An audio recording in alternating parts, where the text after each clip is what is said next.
Hello guys, today's class is very important for all of you because in this video I am providing you some different type of the narration. These sentences are very important for all of you because these are most important for your coming examination as in UP board, CBSE board and competitive exam also.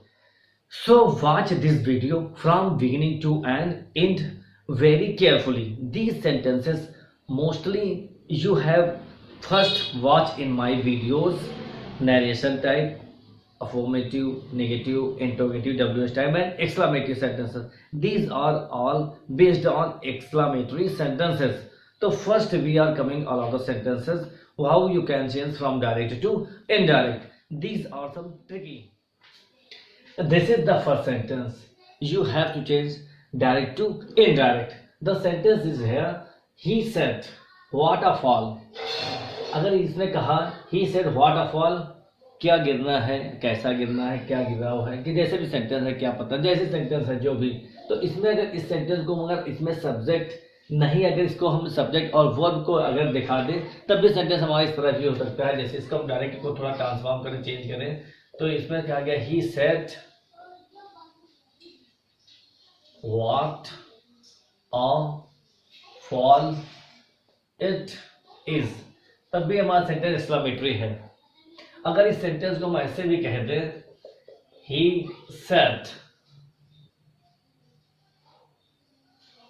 what a fall it was, तो क्या हमारा sentence को different हो सकता है? नहीं. तो sentence हमारा बिल्कुल एग्जैक्ट यही डायरेक्ट होगा, चाहे ये डायरेक्ट हो, चाहे ये डायरेक्ट हो, प्रेजेंट में हो या पास्ट में. तो सेंटेंस हम बिल्कुल एग्जैक्ट उसी तरीके से हम लोग बनाएंगे. तो सेंटेंस में कहा गया है जैसे ही said what a fall it was या what a fall it is. तो इस सेंटेंस को हमें इनडायरेक्ट बनाना है, तो हम इसका इनडायरेक्ट ऐसे बनाएंगे एक्सक्लेमेटरी सेंटेंस में, जैसे ही exclaimed with disgust. Disgust means क्रोधित होना, नाराज होना, गुस्सा हो जाना. अब इसमें कंजक्शन हम यहाँ रखते हैं दैट. दैट सब्जेक्ट पहले लाया गया, इट इसका ऑलरेडी वाज हो गया, it was a big fall. Exclamatory word हम लोग फुल स्टॉप का यूज करते हैं. तो ये हमारा सेंटेंस जहां पर सेड या सेड टू का एक्सक्लेम विद डिस्गस्ट में बदला गया है. इसमें भी जॉय, डिलाइट, सारो ये सब ऑलरेडी होता है एक्सक्लेमेटरी सेंटेंस में. तो सेड या सेड टू के उसमें बदला जाता है. कंजक्शन के हमेशा डेट रख दिया गया सब्जेक्ट को आगे, और इसका वाज ऑलरेडी वाज था तब भी वही वाज हो, past continuous, past perfect continuous, no change. और इसका वाज के बाद बिग फॉल. फॉल यहाँ पर क्या है? पानी गिरना. बिग फॉल पानी का गिरना या पानी का बहाव या गिरावट. तो जहां पर भी जो सेंटेंस हो वहां पर हमने बिग फॉल का यूज कर दिया. इस सेंटेंस को हम लोग देखते हैं, इस सेंटेंस को हम लोग कैसे डायरेक्ट से इनडायरेक्ट में चेंज करें. ये सभी कॉम्पिटिटिव एग्जाम के लिए बहुत ज्यादा इंपॉर्टेंट, बोर्ड स्टूडेंट्स के लिए भी. तो जैसे सेंटेंस हमारा है वी सेट, हमने कहा what a place it is, ये कैसा स्थान है. तो ये सेंटेंस को हमें देखने क्या लगा कि जैसे कोई आश्चर्य हो, सरप्राइज हो, वंडर हो. तो अगर ऐसा सेंटेंस हमें देखने में लग रहा है तो इस सेंटेंस को हम बहुत ही आसानी से जैसे सेड या सेड टू को हम लोग एक्सक्लेम्ड में बदलते हैं एक्सक्लेमेटरी सेंटेंस में. तो इनडायरेक्ट जो हमारा बना सब्जेक्ट हमने उसी तरह रखा, वी एक्सक्लेम्ड.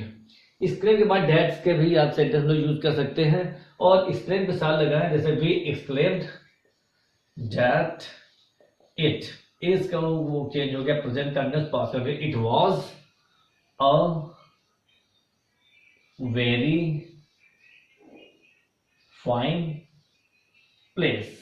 ये स्थान बहुत ज्यादा अच्छा है.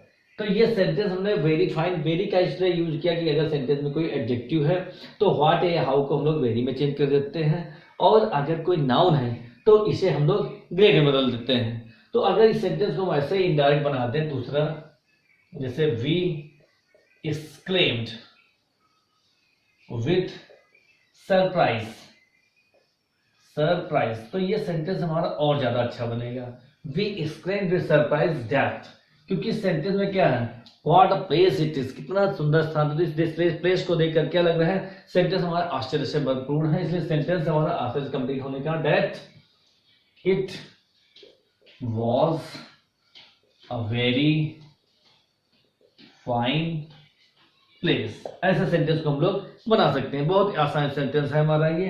इस तरह नेक्स्ट सेंटेंस हम लोग देखते हैं। सेंटेंस हमारा क्या है, लास्ट में एक्सक्लेमेटरी या फुल स्टॉप का यूज किया जाएगा। सेंटेंस एक्सक्लेमेटरी से असर्टिव में चेंज हो रहा है इसलिए। नेक्स्ट सेंटेंस हमारा कैसा है, आई सेड ओह एनफ, मैंने कहा, ओह एनफ बहुत ज्यादा हो चुका, अरे बहुत ज्यादा हो चुका। तो इसको अगर हम डायरेक्ट थोड़ा सेंटेंस को सॉल्व करें तो I said oh it is enough, तो क्या सेंटेंस हमारा इनकरेक्ट है? नहीं, बिल्कुल करेक्ट सेंटेंस है। इसको हमने थोड़ा सो आउट कर दिया सेंटेंस को कैसे में सब्जेक्ट ढूंढने के लिए, क्योंकि हम सेंटेंस में सब्जेक्ट नहीं ले, हमने सेंटेंस में non living subject third person को थर्ड इट का यूज कर दिया है। तो इस सेंटेंस में कहा गया ओह एनफ, अब बहुत ज्यादा हो चुका। तो यहाँ पर क्या हो रहा है, गुस्सा हो रहा है, क्रोधित है, एंग्री है, नाराज है, अनर्ट है। तो अगर सेंटेंस में ऐसा कोई मिल रहा है तो हमें डिस्गस्ट का यूज करना है। डिस्गस्ट मीन्स होता है नफरत या गुस्सा। तो अगर हम सेंटेंस को इसमें इनडायरेक्ट चेंज करते हैं तो आई एक्सक्लेम्ड विद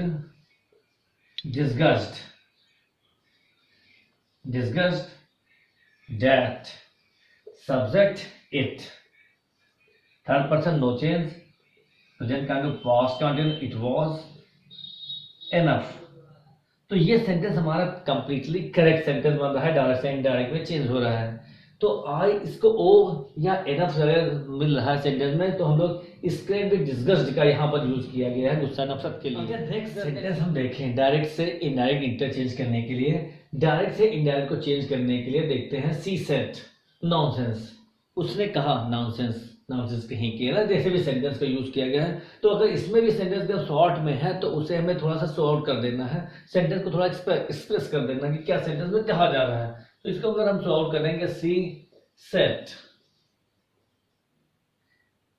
ठीक, अब इसमें क्या कहा गया, सी सेड, फिर इसमें अगर कोई सब्जेक्ट नहीं तो हम इस पर लिखेंगे इट इज नॉनसेंस, मतलब नॉनसेंस वाली बात इसमें कही गई है।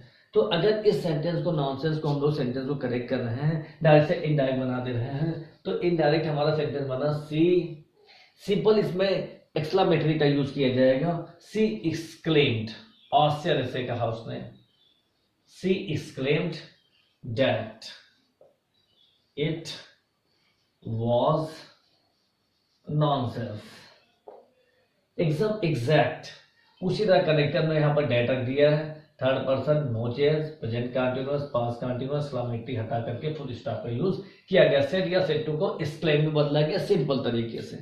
एक्सक्लेम आश्चर्य के साथ उसने कहा कि नॉनसेंस कहीं के, तो नॉनसेंस का यूज यहाँ पर किया गया है, इसलिए यहाँ पर एक्सक्लेम का यूज किया गया।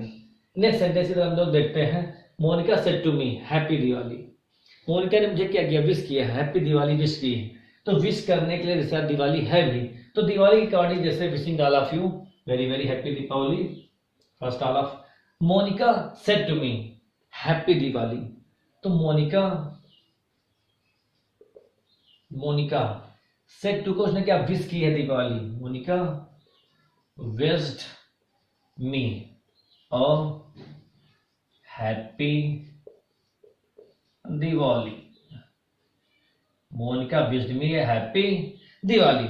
तो इस तरीके से अगर सेंटेंस को हम बना रहे हैं तो इसमें कोई भी प्रॉब्लम नहीं होगी, क्योंकि इसमें यहाँ पर विश किया गया है, उसने दिवाली को विश किया है, सब्जेक्ट वर्ब ऑब्जेक्ट के अकॉर्डिंग या हमारी रिपोर्टिंग वर्ब, और ये रिपोर्टेड स्पीच को एक साथ कनेक्ट कर दिया गया है।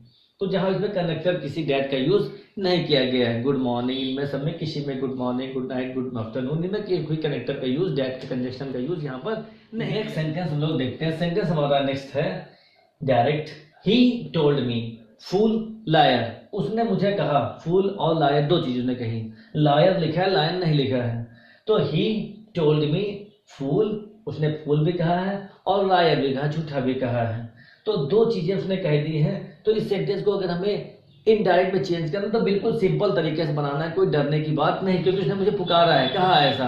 तो यहाँ पर सेड या सेड टू को हम लोग क्या करेंगे, ही कॉल्ड मी, और उसने मुझे क्या कहा है, ए फूल कहा है,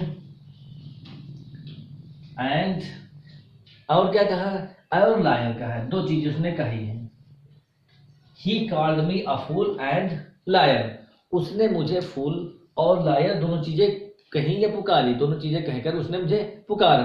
तो यहाँ पर एक अ का यूज किया गया, यहाँ पर यूज नहीं किया, क्योंकि अगर यहाँ पर ए फूल एंड अ लायर जो कहेंगे तो अदर व्यक्तियों के लिए हो जाएगा। इसलिए हम लोग ये सिंटैक्स के रूल को फॉलो करते हुए एक के साथ अ फूल एंड लायर एक ही पर्सन को इंडिकेट करने के लिए यूज किए गए हैं।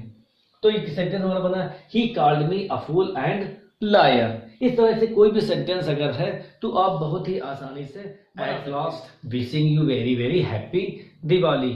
ओके।